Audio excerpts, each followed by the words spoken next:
자, 5번 문제는요. 다음 중 밑줄친 기억의 보다와 같은 의미인 보다가 쓰인 문장이 어느 것이냐라고 하는 문제가 제시가 되어 있습니다. 자, 우리가 이러한 것들을 다의관계라고 이야기를 하고 있고요. 자, 다의관계라고 하는 건 하나의 단어가 지칭하고 있는 의미가 한 가지가 아닌 두 가지 이상의 의미를 가지고 있을 때 다의관계를 갖는다라고 이야기를 하고 있습니다. 그래서 사전에 실려 있는 것도요. 뭐 보다 1 이런 식으로 제시가 되어 있고 뭐 1번, 2번, 3번 이러한 순서로 나열이 되어서 설명이 되고 있는 게 우리가 다의관계라고 흔히 불리는 것들이거든요.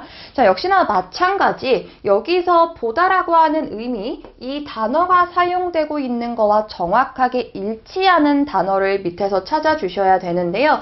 자, 이러한 경우는요. 제시되어 있는 밑줄 친 단어 자체를 다른 단어로 변경해 보시는 게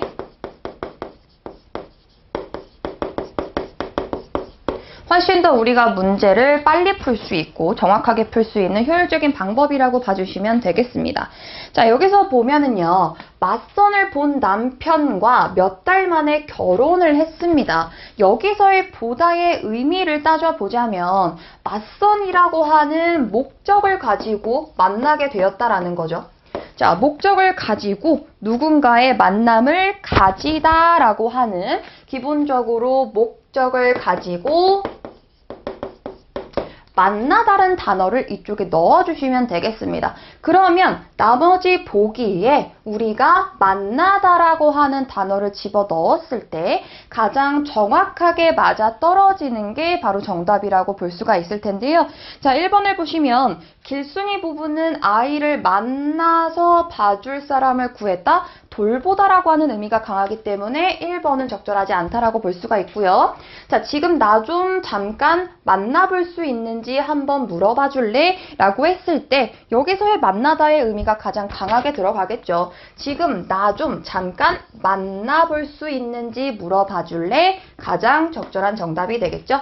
자, 3번을 보시면 그 노인의 사정을 만나보니 라고 하는 건 헤아리다 라는 뜻을 가지고 있지 만나다, 대면하다의 의미를 가지고 있진 않습니다. 그래서 한 번도 정답이 될 수 없고요. 자, 수상한 사람을 만나면 신고하시오 라고 했을 때는 어떠한 목적을 가지고 만나다라기보다는 내가 눈을 가지고 무언가를 쳐다보다의 의미, 발견하다의 의미가 들어가 있기 때문에 4번도 적절하지 않습니다. 자, 나 혼자 공연장의 일을 보느라 무언가의 일을 맡아서 하다라는 의미를 가지고 있는 거죠. 따라서 2번 정답을 찾아주시면 되겠습니다.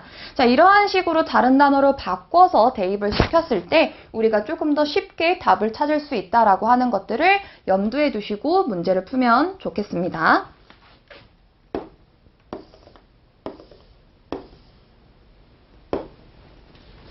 자, 6번 문제도 5번 문제랑 비슷한 이제 유형으로 가고 있는데요. 다음 중 제시된 보기에 밑줄 친 나누다의 활용어와 가장 유사한 의미로 쓰인 것을 골라라 라고 하는 거 역시나 마찬가지 문제가 나타나 있네요. 자, 윤사원, 이 자료를 영업팀과 생산팀 해당 문서로 나눠주겠나? 그러니까 지금 무슨 상태냐면은요, 문서가 막 섞여져 있는 상태라는 거죠. 어떠한 기준이 있는 것도 아니고 나눠져 있는 상태도 아닌 거죠. 자, 그래서 이렇게 뭉쳐져 있는 걸 영업팀과 생산팀, 그러니까 어떠한 팀이라고 하는 기준을 가지고요. 나누다, 분류하다의 의미를 갖는다라고 봐주시면 되겠습니다. 자, 그럼 섞여져 있는 것들을 어떠한 기준하에 나누다라고 하는 의미를 찾아주시면 될 거고 가장 적절한 정답은 4번을 찾아주시면 되겠죠.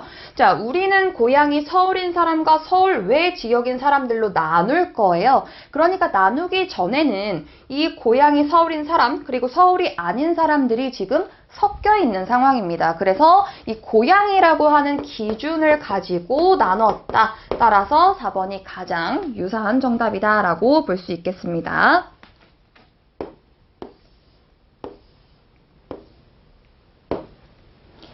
자, 7번은요. 적절한 어휘의 사용을 묻고 있는 문제입니다. 자, 문장이 그 전에 있는 문제보다 많이 길어지고 있고요. 자, 이럴 경우에는 이 단어 하나하나 이 의미가 뭔가를 파악하기보다는요. 이 문장 안에서 앞뒤의 문장, 그러니까 문맥을 살피면서 이 단어가 적절하게 쓰였을까를 염두에 두셔야 되는데요. 자, 올바른 걸 찾는 문제입니다. 같이 한번 보도록 할게요. 전체적으로 우리가 내용을 파악하는 게 중요한 게 아니기 때문에 막 하나하나 꼼꼼히 막 처음부터 끝까지 읽어갈 필요는 없습니다. 그러니까 여기 밑줄 쳐져 있는 부분을 중심으로 앞뒤 정도를 비교해 보시는 게 오히려 시간을 단축할 수 있는 부분인데요. 자, 보시면 첫 번째 표출을 같이 한번 보도록 할게요. 자, 뭐뭐 하기 때문에 요 뒤에서부터 같이 한번 보도록 하겠습니다. 최저임금의 과도한 인상은 많은 자영업자와 추가적인 인건비 인상을 뭐뭐 할 것이다. 아, 지금 보면 최저임금의 과도한 인상이라고 하는 게 무언가 일어났죠.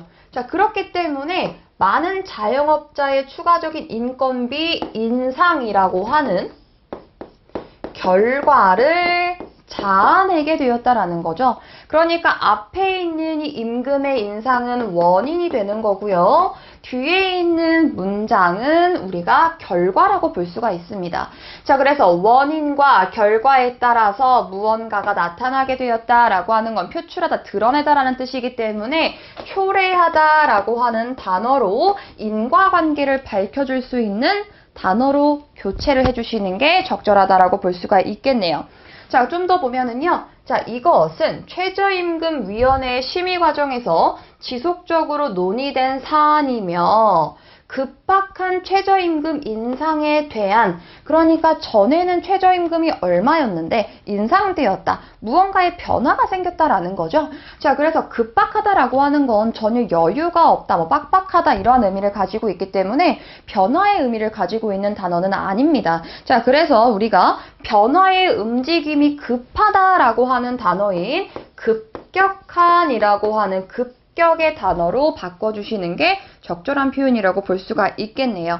자, 그 다음 디귿으로 내려가기까지 많은 문장들이 이어져 있고요. 자, 여기는 사실 그냥 넘어가셔도 됩니다. 자, 우리는 어휘를 가지고 푸는 문제예요. 자, 디귿으로 넘어가 보면은요. 자, 쭉 나타나 있고요. 자, 여기에서는 요 정도부터 같이 한번 보도록 할게요. 자, 비판의 요지는 자영업자에게 최저임금 인상으로 인한 추가적인 인건비를 부담을 현금으로 지원을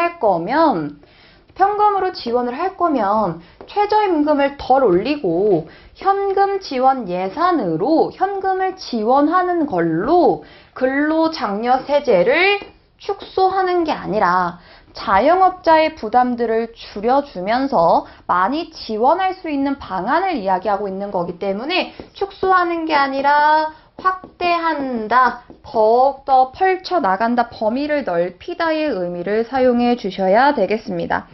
자, 좀 더 계속 읽어볼게요. 확대하면 되지 않느냐는 것이다. 자, 그러나 이는 두 정책의 대상을 혼동하기 때문에, 자, 지금 보시면은요, 두 정책의 대상이 헷갈리다의 의미를 가지고 있죠. 자, 그러니까 혼동하다라고 하는 단어는 적절하게 쓰였음을 우리가 파악해 볼 수 있겠네요. 자, 마지막 미음으로 넘어가 보시면은요. 자, 최저임금은 1차 분배 단계에서 임금 근로자의 보호하기 위한 제도적 틀이고, 근로장려 세제는 취업의 의지가 낮은 노동자의 노동시장 참여를 유보하다라는 뜻은요, 그냥 두다라는 거예요. 그러니까 무언가를 움직이지 않거나 변화시키지 않고 그대로 두다의 의미를 가지고 있기 때문에 지금 참여를 유도해야 되는 상황이 되는 거죠. 그래서 여기에서는 유인하다, 끌어들이다, 무언가를 하게 만들다 라는 단어로 바꿔주시는 게 좋습니다. 자, 그래서 혼동이라는 단어 의미 다시 한번 정리해보고 넘어가도록 할게요. 두 정책의 대상을 헷갈리지 않도록 한다라고 하는 의미였죠. 자, 구별하지 못하고 뒤섞어서 생각하다, 헷갈리다의 의미로 좀 더 쉽게 접근해 보셔도 좋을 것 같습니다.